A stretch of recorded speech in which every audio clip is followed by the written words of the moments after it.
Ram, Dodge, and Jeep. Trucks, pickups, SUVs from the Stellantis group are struggling selling vehicles. They can't get rid of them. 2023, we're rolling up the year, and as you can see, there's no shortage of 2023 model years. Look at all these down here, and then look at the pickup trucks right here. I can't help but notice there are lots of trucks, Rams, Durangos, Grand Cherokees. We also talk about some of the other big Jeeps like the Grand Wagoneers, and there's all over here. Just take a look down this entire lot and you see pickup trucks everywhere, all the way down into the Jeeps over there. No shortage. As I said, these are the end of 23. How are Dodge, Ram, and Jeep going to get rid of a lot of these vehicles? And why are they so overloaded in the first place? An interview I heard last year was actually from the top pop over at Dodge Chrysler, and the CEO over there commented that they didn't need to sell as many vehicles because they were selling it for a higher profit margin.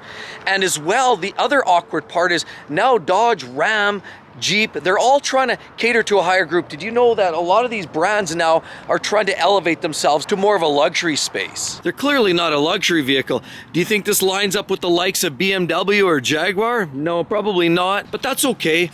People buy these for the muscle, and that's the reality. However, even their pickup trucks from Ram, as well as a lot of their Cherokees, Grand Cherokees, the L Edition, as well as some of the other ones like the Grand Wagoneers. Let's take a look over here and I'll show you what we're dealing with. Oh, by the way, the other thing you'll notice, because we're in Canada as opposed to in the US, on the US side they have what they call a Monroney sticker. Now, that's the sticker that highlights, tells you the make, model, year, fuel mileage, serial number, options, taxes, the whole 9 yards, gives you the sticker price. Here in Canada, you're not able to get that, so it clearly feels like they're not being as transparent. However, I've done one better, and I've got the old cell phone out here, and I've gone and looked up this dealership's name, and I've gone so far as to pull up some of the cars and the vehicles that they have actually for sale, and I've looked a lot of these up so I can pretty much draw a direct relation. Oh, here's a vehicle. Right here's, this one's actually got a sticker. Oh, so does that one. Here, let's take a closer look. This is a Wagoneer, and so this is clearly one of those vehicles that Dodge, Ram, Jeep, Stellantis,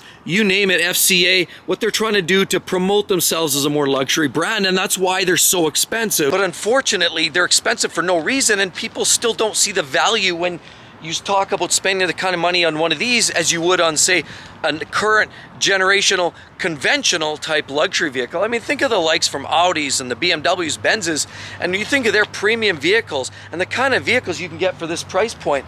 It just makes you shake your head. So I think they're kind of in a wrong space right now. It might take some time to get that worked out and to get people convinced and on board with it. But let's take a look at the sticker here and talk about some of the numbers. Yeah, we're talking about the Grand Wagoneer here. Of course, Grand Wagoneer, we've got Series 2 4x4. Yeah, there's the good, oh, look at that, $124,000.65. So they took this vehicle at its base price of $112,000. And then they add on all the extras here. We talk about optional equipment, Midnight Sky, $900 or $700. Flexible seating group here, $495. There's a premium group 2, $3,500, which basically means you get a second row ventilated seats, foldable cargo shade, premium tinted glass, the crossbars up top, as well as you get all kinds of other like Macintosh enhancement system. There's other electronics and widgets in here. Front passenger interactive displays, another $1,700. Excise tax, $100. 22-inch family satin. I mean, the list goes on. Here you're at $124,000, and that's before you even kick in taxes. Of course, this would qualify for the modern luxury tax that the Canadian government implemented, and depends where you're from. You might see and actually be subject to a luxury tax of some sort on top of your local GST, PSTs, or other state taxes you may have.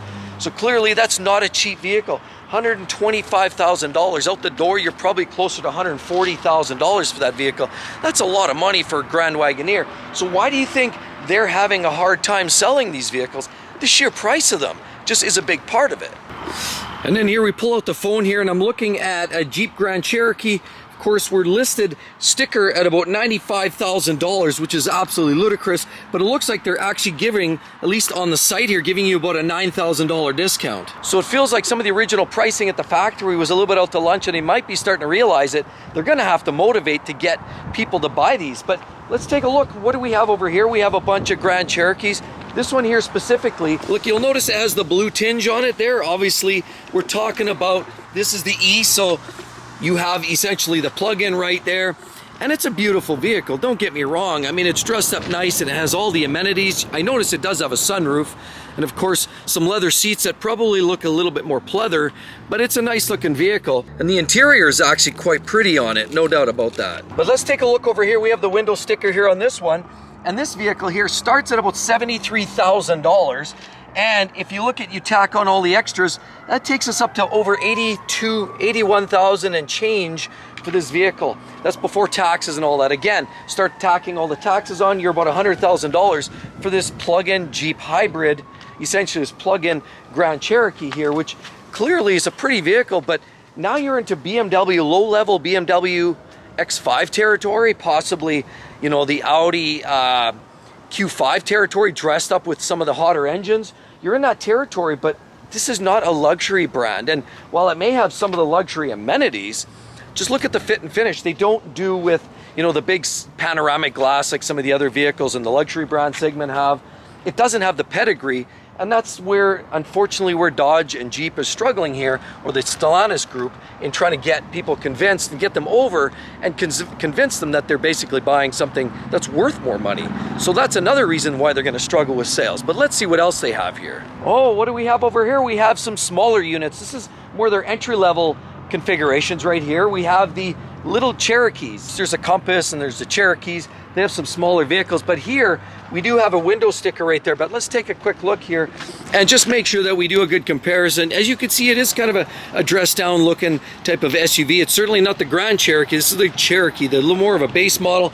We do have 4x4, and it's, of course, it's the North edition. Yeah, they have a hitch on there, but I'm not sure how much you can tow with this unit. But anyway, it's really more about the sticker there. And what do we have here? There we say it's a 22. This is a 22 model year, folks. 22, not even a 3. And they still haven't gotten rid of this vehicle. This 2022 model year, base price was 43 grand Canadian. And after you stack on some of the optional equipment, $495 for black crystal paint. We have customer preferred package, trailer tow group, another $800. And then down here, we have some safety group for another $1,700. Tack on some of that sun and sound equipment, so another $2,400. Keep piling the options in there. They did take away the $150 for the Sirius Guardian Service Delete, so whatever. And what you actually have a grand total of $50,000. Now, what's quite interesting, knowing that this is already a 22 model year, what are they going to do with this vehicle? It still has the brand new window sticker on it. So classic example, they're still struggling to get rid of even older stock.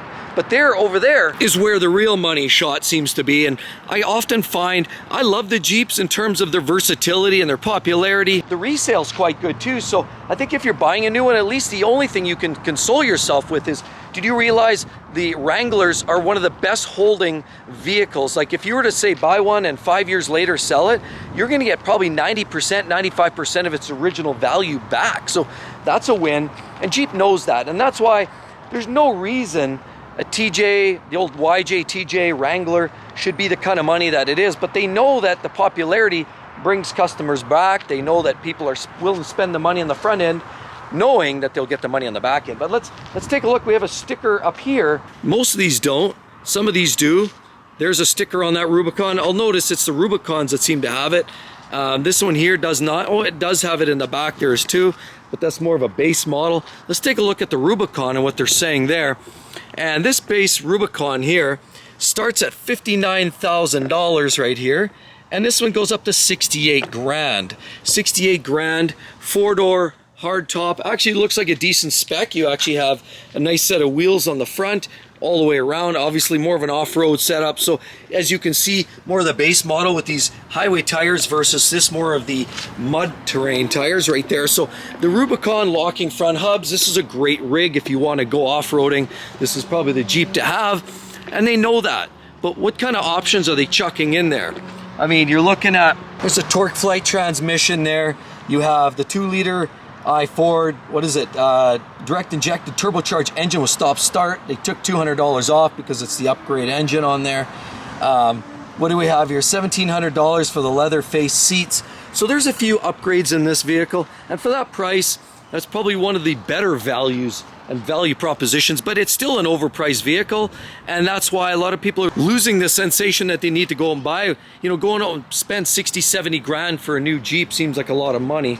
How about over here, we have another one, and then you swing over here and you look, you got the pickup truck style Jeeps, and of course those step up the price too, but no stickers on these ones to compare. Looks like they took it off. Apparently the legislation in Canada reads in a way that it's not required that they be on there. The window stickers come from the manufacturer, but as soon as they come off the truck and they're prepped, basically a lot of the manufacturers basically tear them away, throw them in a glove box, keep them, throw them, whatever they do with them.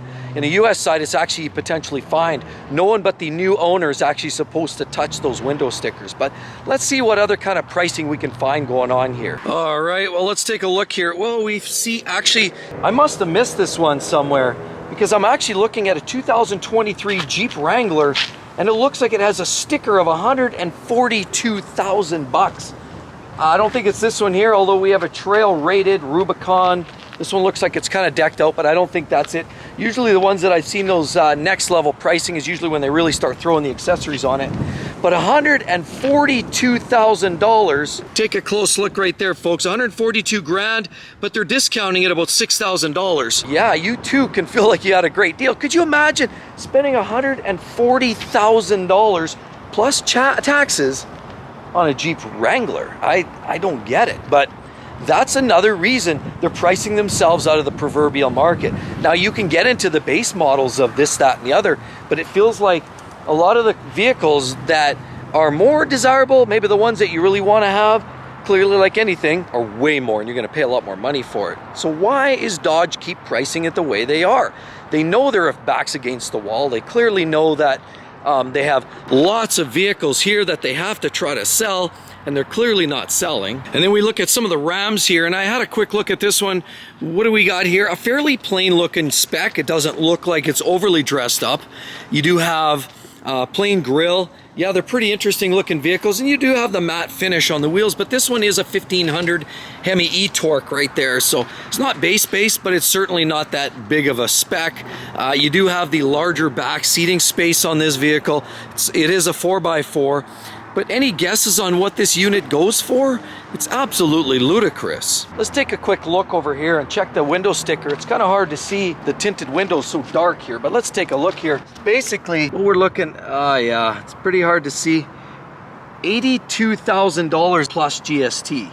Well, it's not out the door, but that's plus taxes and all the other good jazz. But basically the vehicle plus its specs and options takes you to $82,000 for this vehicle. Quite pricey for a half-ton truck. Remember, this is a half-ton light-duty truck. This truck's not doing a ton of work, over $80,000. But I did find some other interesting ones when I was browsing here. And I mean, I'm looking right there on this list, and I'm seeing 155 grand, but that's the TRX. And then I'm looking at 105,000 for a half-ton, and 100,000, $100,000.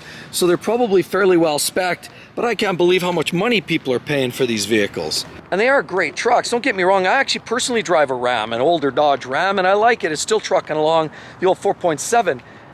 So I get why people are buying them, but that seems like a lot of money. And Stellantis and Ram and Dodge and all these, and the Jeeps, that company as a whole, they're really shooting for the stars. And maybe they were overestimating where the economy is, and clearly I think there's a suspicion that we wouldn't be where we're at today, where interest rates and inflation are all of a sudden this high, and the anticipation was to get as many cars and trucks and vans and SUVs out on the lot as possible to make sure that there was no shortages. There was probably gambling on the fact that hit while the iron's hot, people were shopping hard, spending money like it's going out of style. Then it caught a lot of people, caught these guys with their guards down, because clearly what we have is an excess of vehicles. We have another Rubicon right here, Gladiator.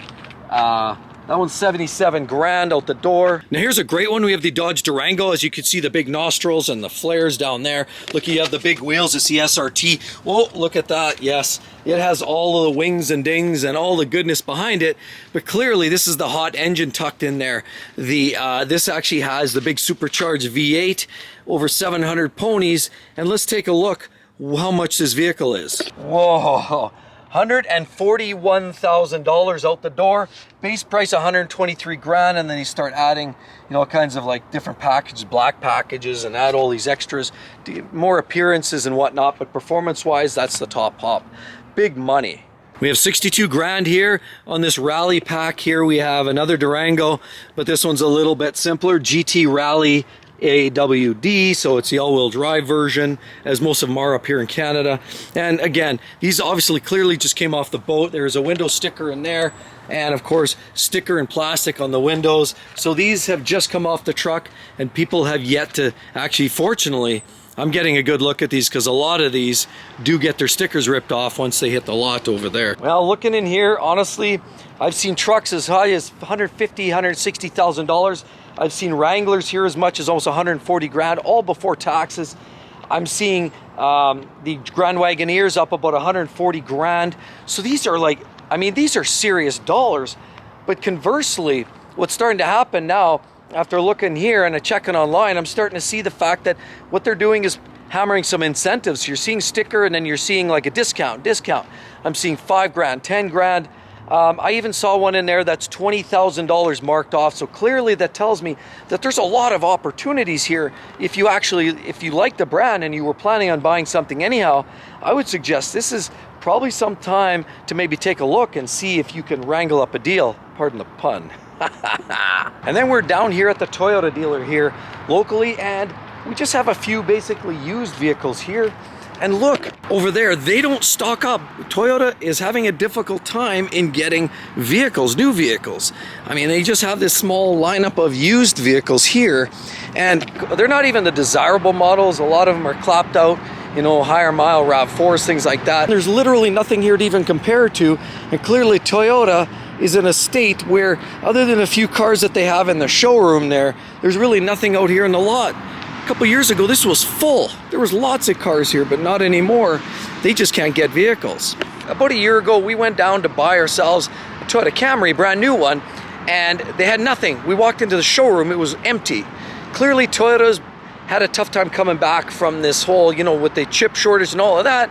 So it's just one of those things where we put our money down. We got a base Camry, and they basically showed up 4 months later. They said if we wanted the hybrid version, expect a year and a half. But that doesn't seem to have changed a whole lot. Toyota is just going through the struggles. The cars and the products speak for themselves, but the Dodge, I think they were ramping up, trying to take advantage of people coming back out, spending a lot of money, and people aren't spending that money. And some of that is just the pricing in the Dodge products, and some of it's just over availability. But either way, Stellantis, Dodge, Jeep, Chrysler, all of those products are basically sitting on there waiting to scoop up at very, very high prices.